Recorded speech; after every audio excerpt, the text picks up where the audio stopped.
What if the person you married, only to destroy, becomes the only one your heart beats for?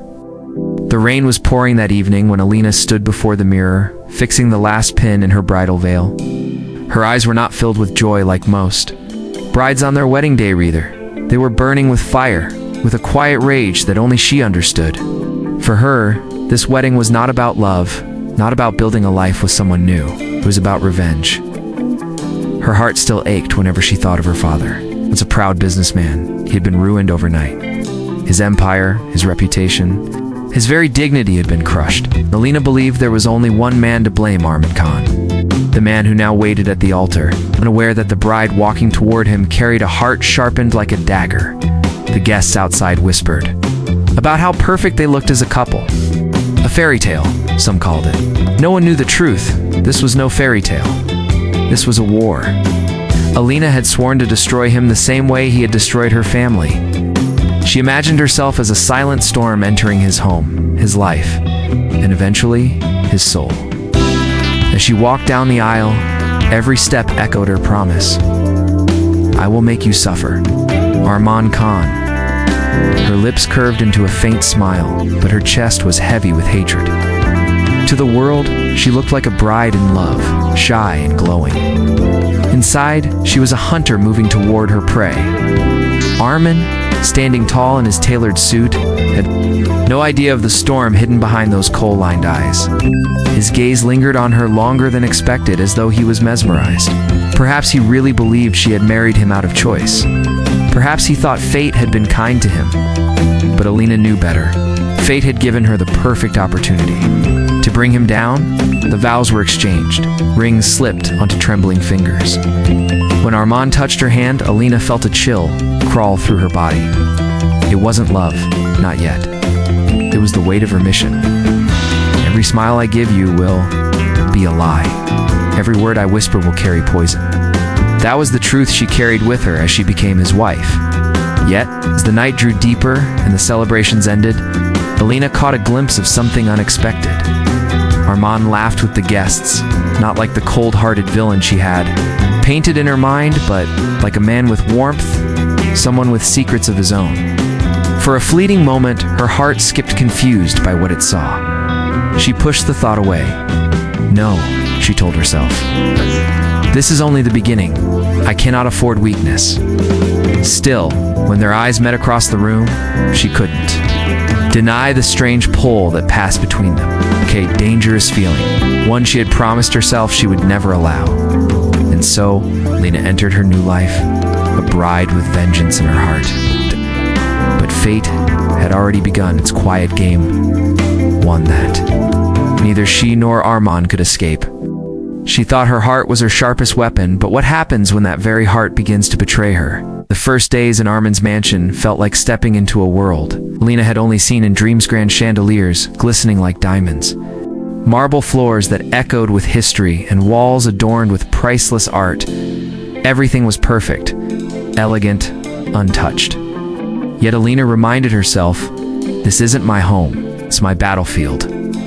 Every morning, as she walked through the vast hallways, she felt both small and powerful. Small, because the life of luxury still felt foreign to her. Powerful, because she was now standing in the heart of the man she had sworn to ruin.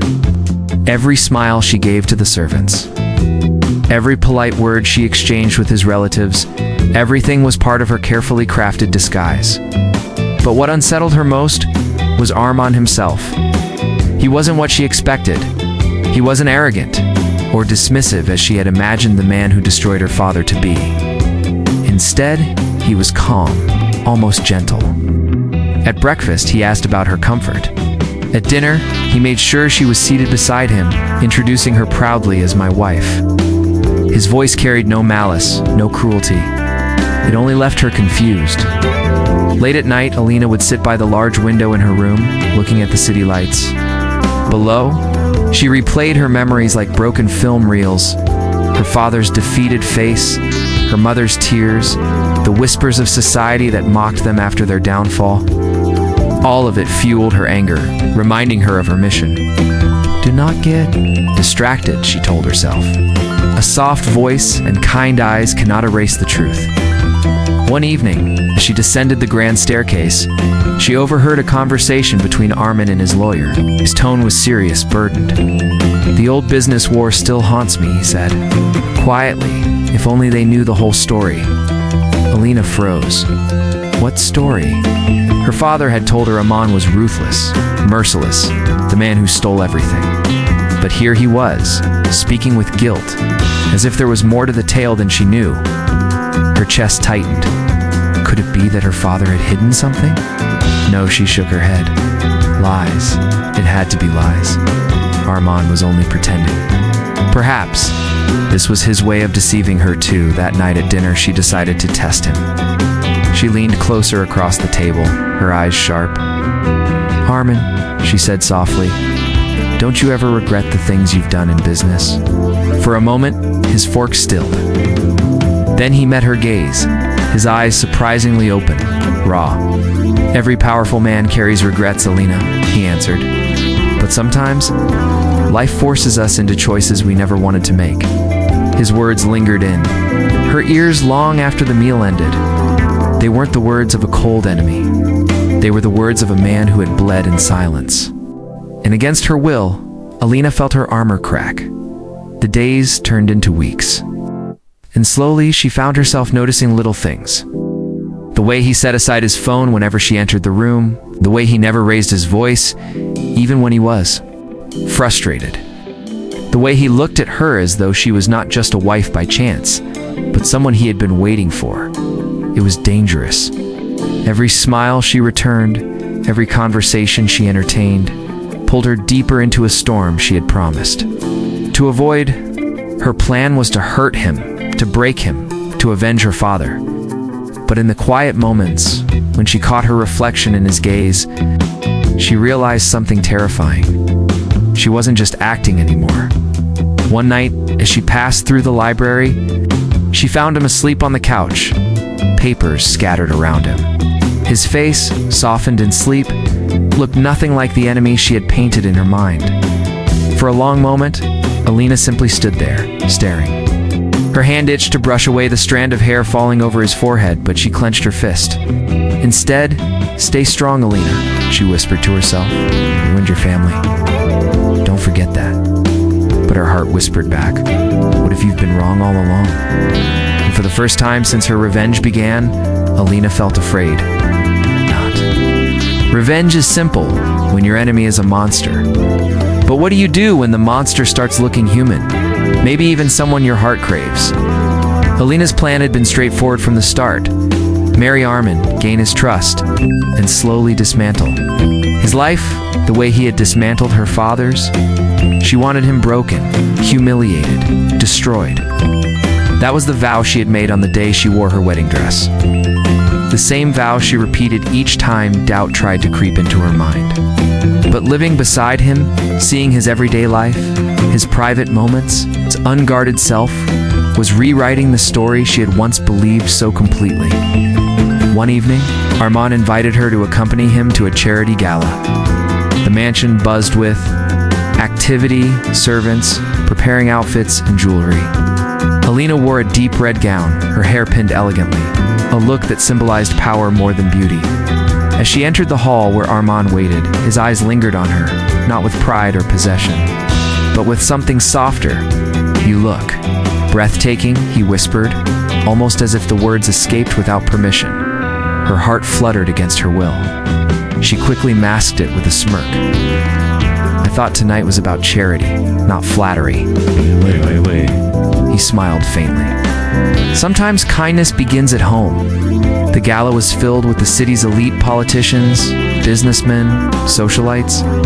Alina had expected arrogance from Armin, a man who thrived in power. But instead, he greeted people with warmth, remembered the names of waiters, and spoke humbly about his donations.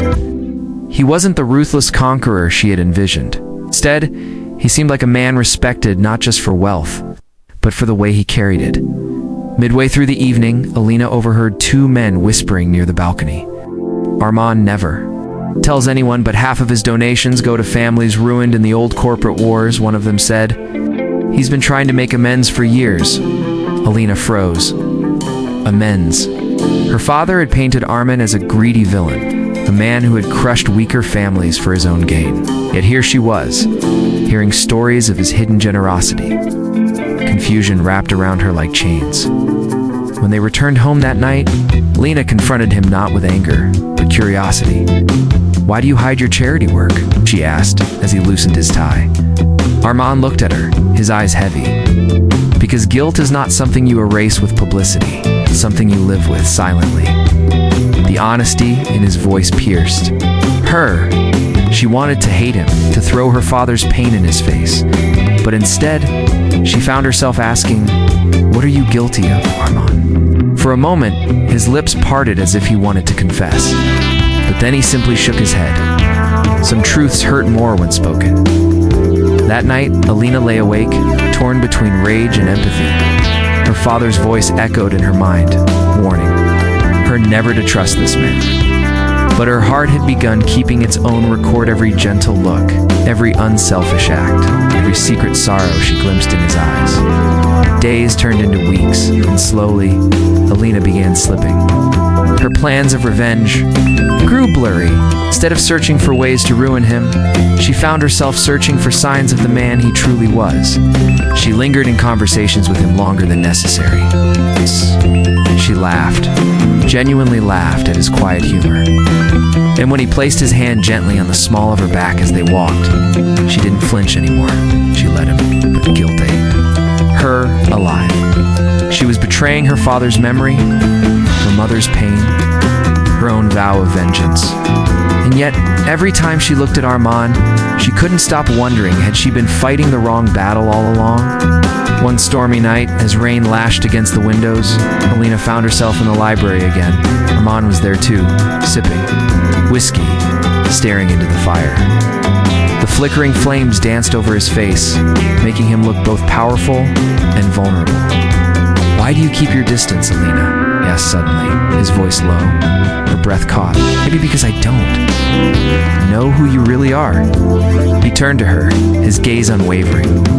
"Then stay long enough to find out." Those words broke something inside her. For the first time, Lena wasn't sure if she was still acting in her role as the vengeful daughter, or if she'd already become something else entirely. Revenge was supposed to be simple. Heart him, watch him fall. But why did her own heart tremble whenever his eyes lingered on hers?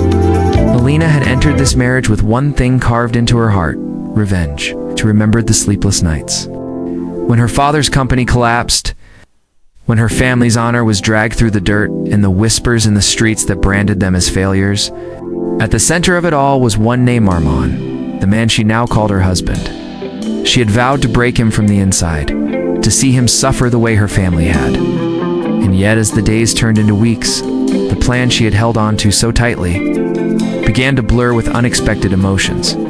At first, Alina tried to ignore it. She kept reminding herself of the pain, of the humiliation her family endured. But Armin's presence was not what she had imagined. It wasn't cruel, arrogant, or dismissive. Instead, he carried a quiet gentleness, an unshakable patience, as if he had been fighting his own unseen battles. He never raised his voice at her. He never demanded affection. He gave her space when she pulled away, and warmth when she least expected it. Every time she thought she saw a weakness she could exploit, she found kindness instead. One evening, Alina walked into the study to find him sitting alone by the fire. Papers were scattered on the table, financial documents, company reports. But tucked between them was something different, a small leather-bound notebook. She picked it up before she could stop herself. Inside were sketches not of buildings or business strategies, but of faces. Familiar faces. Her father's portrait, drawn with such detail that her breath caught, her younger brother's smile captured in rough pencil strokes. She turned the pages and found herself staring at her own likeness. The drawing was unfinished, but the softness in the lines, the care in the details, shook her. She set the notebook down quickly, almost guilty for seeing it, but Armin's voice stopped her. "You shouldn't go through a man's private thoughts," he said gently, not with anger, but with a tired smile. Alina froze, waiting for confrontation, but none came. He simply leaned back in his chair and added, "Your father was the kindest man I ever met. Losing him wasn't just your family's loss, it was mine too." The words pierced her chest. For months, even years, she had blamed him. But that moment, she saw pain flicker in his eyes, a pain she hadn't recognized before. Could it be possible that Armand hadn't been the villain she thought he was? Could there have been more to the story? That night, Alina tossed and turned in bed, unable to sleep. Her heart was caught between loyalty to her past and the confusion of her present. She had come here to destroy Armand, but the man she shared, a home with, was not the monster she had painted in her mind. Instead, he was a man carrying wounds of his own. Scars invisible to the world, but visible in the way he sat alone at night, in the way he looked at her when he thought she wasn't watching. The next morning, she found herself standing by the balcony, watching him from a distance as he gave instructions to the staff. There was authority in his tone, but also fairness. He remembered their names, asked about their families, treated them not as servants, but as people. It unsettled her. It made her wonder if this was the man she was supposed to ruin. Then what exactly would that make her? And for the first time, Alina felt fear not of him, but of herself. Fear that her heart, once set on vengeance, was now betraying her with something far more dangerous. The beginnings of love. The closer she looked, the less her revenge made sense. But could love really grow from the ashes of hatred, or was it just another illusion waiting to break her? Days passed, but the unease inside Alina's heart deepened. Every encounter with Armand left her more conflicted. She tried to keep her distance, to remind herself why she was here, but her resolve was weakening, like glass under heat. She hated herself for noticing the small things, how his voice softened when he asked if she had eaten, how his gaze lingered when she was lost in thought, how he never forced his presence on her, yet always seemed to be near when she needed it the most. One evening, during a storm, the power went out. The mansion, usually filled with warm light, was drowned in shadows. Alina tried to mask her nervousness, but lightning shook the windows, and memories of her childhood fears resurfaced. She hated storms. She had always hated them. Her father, he used to comfort her during nights like these, telling her stories until the thunder felt less terrifying. But her father was gone now, and the silence of the storm pressed against her chest. As she sat curled in the living room, clutching a shawl, Armand entered with a lantern. He didn't say much, just placed the lantern on the table and sat across from her. The silence was strangely comforting. The flickering light cast shadows across his face, making him look older, wearier. Finally, he broke the silence. "You don't have to be afraid. I'll stay until the storm passes." The words were simple, but the way he said them steady. Protective made Alina's heart betray her. For the first time since her wedding, she allowed herself to really look at him, not as her enemy, not as the man she had sworn to destroy, but as the person sitting across from her in this moment. She saw the lines of fatigue around his eyes, the quiet strength in his shoulders, the loneliness he carried like an invisible cloak. A sudden question slipped from her lips before she could stop it. "Why did you marry me, Armand?" The room fell still. He didn't answer right away. His gaze lowered to the lantern flame, as though searching for words hidden within its light. When he finally spoke, his voice was heavy with something she didn't recognize. "Sorrow, because I thought maybe it would heal something broken in both of us." Alina's chest tightened. She had expected him to say something about power, about revenge, about alliances, but healing. What did he mean by that? She wanted to ask, to push him for answers, but the vulnerability in his tone stopped her. For the first time, she realized she wasn't the only one haunted by ghosts of the past. That night, she couldn't sleep. She paced the room, torn between two truths: the story she had told herself that Armand was the cause of her family's ruin, and the man she was beginning to see before her, one who was burdened by his own pain, perhaps even guilt. The next morning, she found herself in the garden. The air was crisp, carrying the scent of rain-washed earth. She sat on a stone bench, staring at the roses. They were vibrant, blooming even after the storm. She wondered if her heart was like that, damaged by tempests, yet still capable of blooming again. She didn't hear Armand approach until he spoke softly behind her. "My mother planted those roses," he said. "She always believed flowers could survive anything if given care." Lena turned, startled. He stood there with the morning sun outlining his figure. For a moment, he looked almost unreal, like a memory stepping into reality. "I didn't know your mother liked gardening," Alina said quietly. "She loved it," Armand replied. "She used to say that tending to roses was like tending to people. If you neglect them, they wither. If you force them, they break. But if you give them patience and care, they thrive." Alina lowered her gaze, unsure why his words touched her so deeply. She wondered if he was speaking only about roses or about her. As the days unfolded, Alina found herself caught in a silent war with her own heart. Every interaction with Armand chipped away at her anger. Every gesture of kindness left cracks in her armor, yet the voice of vengeance still whispered inside her, reminding her of the promises she had made to herself, the oaths she had sworn. But for the first time since stepping into this marriage, she was no longer sure which voice she wanted to listen to, the one echoing revenge, or the one daring her to believe in love again. She thought she could control her heart, but love doesn't ask for permission. It arrives uninvited, softening even the hardest of vows. Alina had always believed she was strong enough to resist emotions. Love, after all, was a luxury she had, buried the day her world was torn apart. But now, each passing moment with Armand felt like a betrayal of her own mission. She had come into this house armed with hatred, ready to destroy him from within. Yet, her heart no longer obeyed her mind. One evening, as the sun began to sink, Alina walked along the quiet corridors of the mansion. She paused near the library door. It was slightly ajar, and she could hear Armand's voice. He wasn't speaking to anyone he was reading. Curious, she peeked inside. The room smelled of old books and polished wood. Armand sat near the window, a book in his hands, his voice low but steady as he recited poetry to himself. The words floated into the air like gentle music. She recognized the verses. It was a poem about loss, longing, and the courage to love again. Something about the way he spoke the lines, as though he had lived each one, made her chest ache. Without realizing, she stepped inside. Armand looked up, surprised, but didn't close the book. Instead, he gestured for her to sit. For a moment, Alina hesitated.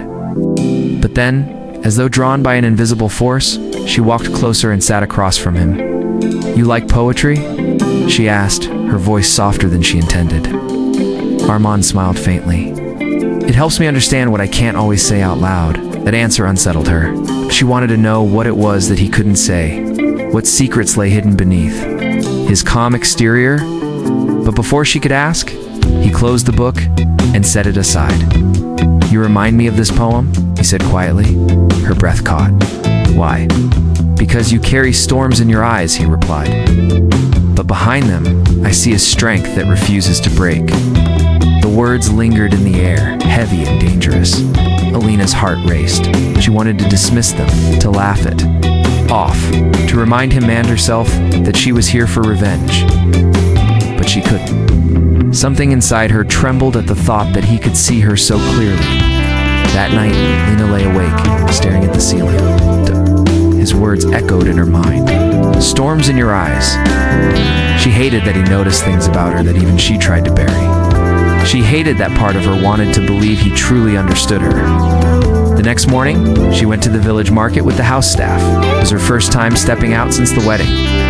People stared, whispered, bowed in respect. It was clear they admired Armand. She had expected bitterness, resentment, or fear. Instead, she saw gratitude. The villagers spoke of him with warmth, recalling the times he had helped rebuild homes after a flood, or paid for a child's education when their parents couldn't. Confusion tightened its grip on her. How could the man she believed responsible for her pain also be the man so many others depended on? Was her vision of him too narrow, clouded by her own grief? When she returned home, she found Armand waiting in the courtyard. He was feeding stray dogs that had wandered inside. His coat sleeves were rolled up, his hands dirtied with breadcrumbs, and yet he looked peaceful. He didn't see her at all. First, and she stood there, silently watching. It was in that moment she realized this man was not a villain in everyone's story. Perhaps he had only been a villain in hers. Later that evening, Armand approached her in the garden. "Did you enjoy the market?" he asked. Alina hesitated, then nodded. "The people, they seem to respect you a lot." He gave a small, almost tired smile. "Respect is not something you demand.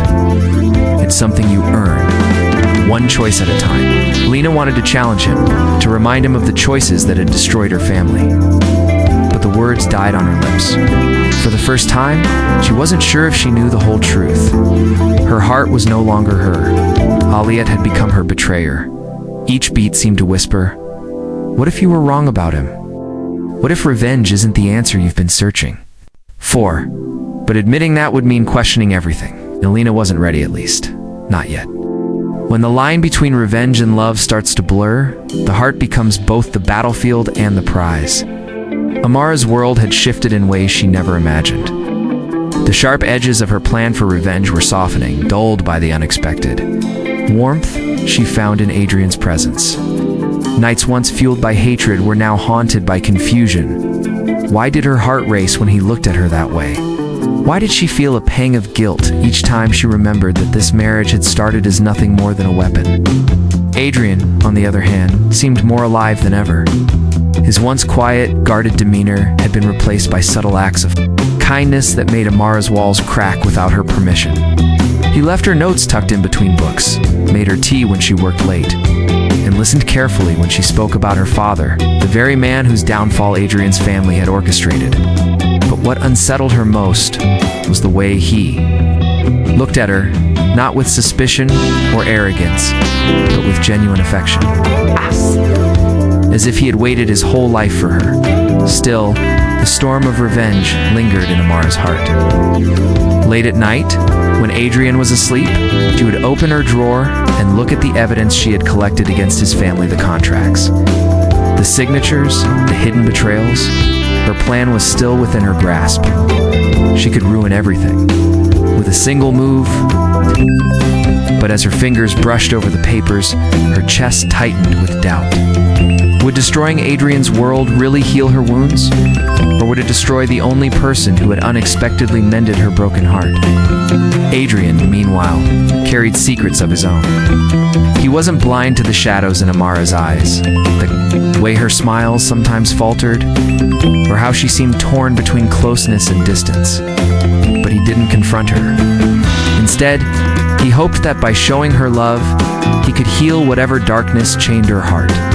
His love was not born from guilt or obligation. It was real, and it scared him how deeply it had rooted itself. The tension between them grew thicker, like a thread pulling tighter with each shared glance, each touch, each unspoken word. Evening. As they stood on the balcony, watching the city lights flicker, Amara whispered almost to herself, "What if everything you believed in was a lie?" Adrian turned to her, puzzled, sensing the weight behind her words. She quickly brushed it off with a fragile smile, but the moment lingered. An invisible crack in the fragile bridge they were building. Amara knew the time was coming when she would have to choose between revenge that had fueled her for years and a love that had unexpectedly bloomed in its ashes. The question was, which would she betray first? Her heart or her father's memory? Revenge has a deadline, but love arrives without one. When the moment of truth comes, only one can survive. The storm finally broke the night Adrian discovered Amara standing in his study, her hands trembling as she clutched the very documents that held the power to destroy his family. His voice was quiet but heavy with the weight of betrayal. So it was true. Didn't marry me for love. Amara froze, her heart slamming against her chest. The words she had rehearsed for months. Accusations, the venom, the victory she once imagined suddenly withered on her lips. Adrian's eyes weren't angry. They were wounded, and that hurt her far more than any revenge ever could. "I should hate you," she whispered, her voice cracking. "Your family took everything from mine. This marriage was supposed to be my justice." Adrian stepped closer, his face pale but steady, and yet here we are. "Tell me, Amaro, was every smile, every touch, every laugh, all a lie?" Tears blurred her vision. She wanted to scream that yes, it had all been a trap, that she was her father's daughter and would never forgive. Her ribs until it escaped in a broken sob.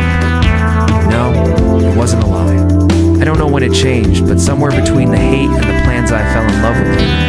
Silence filled the room, broken only by the ragged rhythm of their breathing. Adrian's hands trembled as he reached out, brushing her tears away. Then stop punishing me for sins I didn't commit. Stop punishing us both. A war inside. Amara collapsed. For years she had lived for revenge, her father's voice echoing in her soul. But standing there, she realized, destroying Adrian would never bring her peace. It would only shatter the one thing she had found worth living for. With shaking hands, she tore the documents in half, letting the pieces flutter to the floor like ashes of her old self. Adrian pulled her into his arms, holding her as if letting go would mean losing everything. And in that embrace, Amara understood the cruel irony of fate. She had entered his life to end it, but instead she had found hers. Within it, weeks later, the world still whispered about their marriage, suspicious of its strange beginning. But Amara no longer cared. She had chosen love over vengeance, and those scars remained. They were scars she could live with because beside her stood a man who loved her. Not for the lies or the plans, but for the woman she became when she let go of hate. As she walked hand in hand with Adrian into their uncertain future, she finally understood. Sometimes, revenge steals years from your life, but love gives them back.